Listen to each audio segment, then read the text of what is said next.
I just finished a reading video for fourth grade and accidentally forgot that I was doing fourth grade. And I referenced, or I told Morgan and Ryan that you guys could read something together. Well, you can go get Sadie's book and read it together if you would like to. Just ask her which one I said. But I wasn't thinking, and my days are running together and my videos are running together. So go ahead and get out your reading book and your vocab list 31. Let's say this together one time.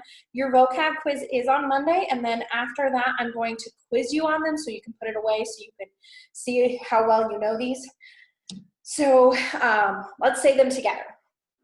Hordes, crowds, hordes. Urchins, small children, urchins. Destitute, lacking necessary things, destitute. Unkempt, untidy, unkempt. Censure, criticism, censure. Instrumentality, a way of getting something done, instrumentality. Putrefaction, decoy, putrefaction.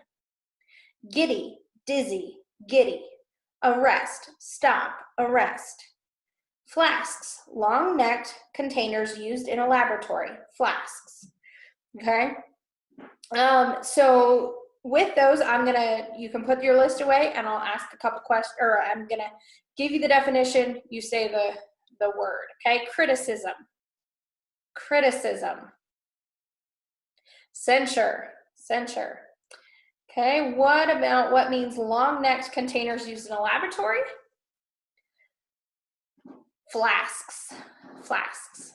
What about crowds? Crowds. Hordes, good job. A way of getting something done is what? Instrumentality. What about lacking necessary things? Lacking necessary things. Destitute. Stop. Arrest. Arrest is stop, okay? Small children. Urchins. Urchins. Decoy. So it's hard to say. Putrefaction. Okay. What about untidy? What does that mean? Or what word does that mean? Is that the definition? Unkempt. Good. Dizzy. Giddy. Okay. Dizzy is giddy. All right. I hope that you have been studying those and that you know them well. If not, you do some studying over the weekend so that you know those for Monday for the quiz. We're going to be reading the story about Dr. Joseph Lister today. So some of those vocab words you may have noticed had more of a scientific meaning, and that's what we're going to be looking at in this story, is because he was a doctor, and so there's a lot of science with that. Okay. If you've ever been to a hospital, you may have noticed that doctors and nurses often wear gloves, face masks, and hats to prevent the spread of the germs. And right now, there's lots of people doing that, whether they're in a hospital or not. But this discovery that germs cause infection was not made until the late 1800s. Read this story carefully to find out more, okay? So turning back to page 224, Dr. Joseph Lister by Iris Noble. The English physician Joseph Lister was the father of antiseptic surgery. When Lister started his medical studies, a very large percentage of people who had operations died of gangrene. But this was not because surgeons lacked skill, but because no one knew that infection is caused by germs. In 1865, Lister opened a new era for surgery when he demonstrated in the ward of a hospital in Glasgow, Scotland, that infection can be controlled. Okay, so I'll read a little bit of this. In the spring of 1865, a professor of chemistry stopped by Dr. Joseph Lister's office one afternoon. He was carrying a magazine in his hand. "Mr. Lister," he said, "I've just come across something strange in this publication of the French Academy of Sciences. Will you tell me what you think about it?" That evening, the doctor sat in his favorite chair in his study. The evening was cold, and there was a good bright fire warming his outstretched legs. Nearby, Agnes, his wife, was curled up on the sofa, not reading tonight, as she usually was, but knitting a sweater for her husband. "I'd like to measure your sleeve length," she said to him after a while.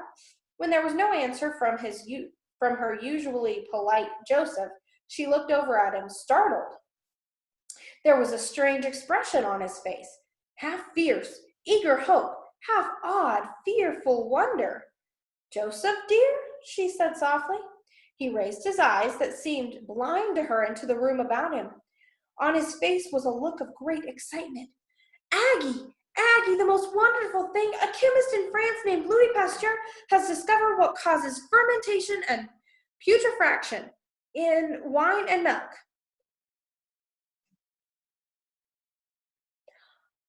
I just realized that it's decay, not decoy. I mistyped that. So sorry, guys. Decay is putrefaction. So you can fix that on your vocab list, and I'll be probably sending out a message as I realize this, and it's Wednesday. For me, it's Friday for you guys. Anyway, let me keep reading. "Do you see what this means? Pasteur did endless experiments with alcohol and milk, and he found that there are living organisms, living things that get inside a liquid and make changes to it." Agnes felt that she was being stupid. "But if they are living, why haven't others seen them? What does he call them?" "Others have seen them. A man named Leeuwenhoek saw them more than 100 years ago under a microscope. Other scientists who saw them later called them microbes." "Microbes? But I've seen that word before." "Of course you have, and so have I and other medical men, but we never realized their significance. Now Pasteur, and he called them germs, has seen what they are and what they do." Agnes stared into his face. Cautiously, she said, "You were speaking of this Pasteur and his experiments with wine and milk. What does that have to do with living human tissue?" "Pasteur has proven that these germs live in dust in the air. I am sure, even without seeing these germs myself, that they cause the fluid in sick, irritated tissue to begin the rot which we call gangrene." Lister's trained mind had leaped instantly from Pasteur's discovery of what germs could do in milk and alcohol to what germs could do to the fluid of the body. But now he had to prove it to himself and others. The study in his home began to resemble a chemist's laboratory. He first had to repeat Pasteur's experiments to prove there were such things as germs and to see what they did. He saw them in milk and in sugar-water mixtures, but in samples of discharges from infected wounds, he saw nothing. Agnes expected him to be disappointed. Instead, he said he was confident and undisturbed. "They have to be there, Aggie," he said. "The germ theory is true. Even if I can't see the germs with my own eyes, I can see the results. And I am sure that our hospital murderers are these germs. I am sure that it is going to be possible to protect the wound so the germs cannot enter, and possible to kill those which do reach the body and tissue." All right, I'm going to stop there and let you continue reading. So again, I missed the definition to putrefaction. It's decay, not decoy, so it's just to be switched to an A. But you're going to finish this story to 234, and that's what you're reading today. So you can finish the story and study your vocab list for Monday's quiz, and we will see you in the next lesson.